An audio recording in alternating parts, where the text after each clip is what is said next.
Historically, Devin has always had more difficulty against Matt than against any other arm wrestler of a similar strength level.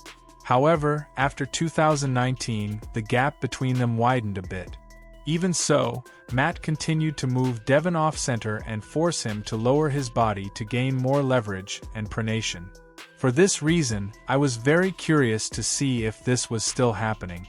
Now that Devin weighs around 300 pounds, or even close to 290, he should be strong enough to prevent Matt from moving him out of his initial position.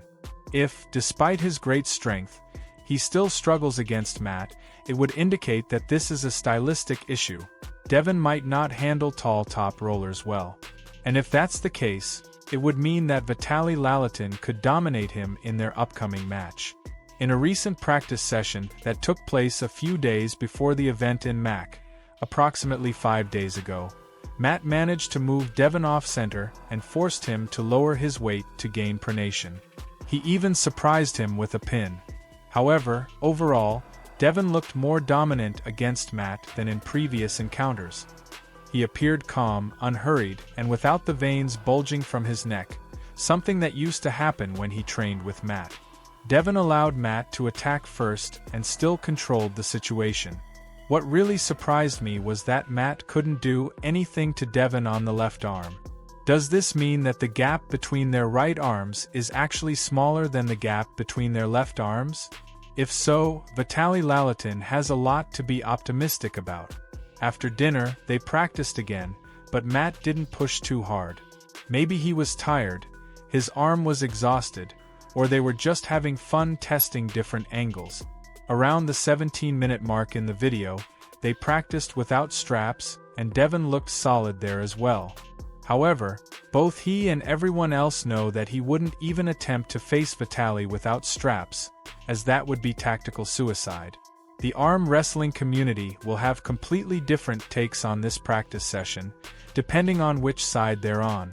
If you're a fan of Vitaly Lalitin and want to see him win, you could argue that the guys who beat Matt Mask can't even move Devin off-center. However, since Matt has a long forearm, he still causes trouble for Devin, which would suggest that Vitaly will defeat him confidently and without much trouble. On the other hand, if you're a Devin fan and believe in his victory, this practice session makes it clear that he was allowing Matt to attack first and still looked more dominant than in the past against the Wild Horse. Additionally, Devin made a major announcement. He will be forfeiting the 105 kg East vs. West title. Didn't I predict this last month? There was no way Devin was going to defend that title this year, and that's exactly what's happening. He publicly announced that the winner of the match between Matt Mask and Angabayev should be considered the best 105 kg arm wrestler in the world and should be given the belt. I don't agree with this, as neither Angabayev nor Matt Mask is clearly the best arm wrestler in the world in that category. But Devin explicitly stated that he is no longer the champion and that, as a former champion, he wants to hand over his belt. So, goodbye to the 105 kg title. I believe that until Engin Terzi, the organizer of East vs. West, adds additional incentives to the title, such as an extra prize bonus for title matches, arm wrestlers will continue forfeiting their belt. At least the dominant ones, like Devin Larratt. Even Alijan Muratov might change his mind in the future.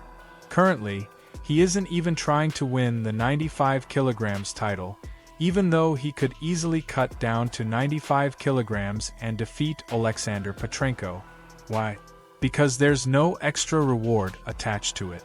I think this issue needs to be addressed, and at the very least, once a year has passed since a wrestler won the title, it should be taken away if they don't defend it. But in this case, Devin is willingly giving it up anyway.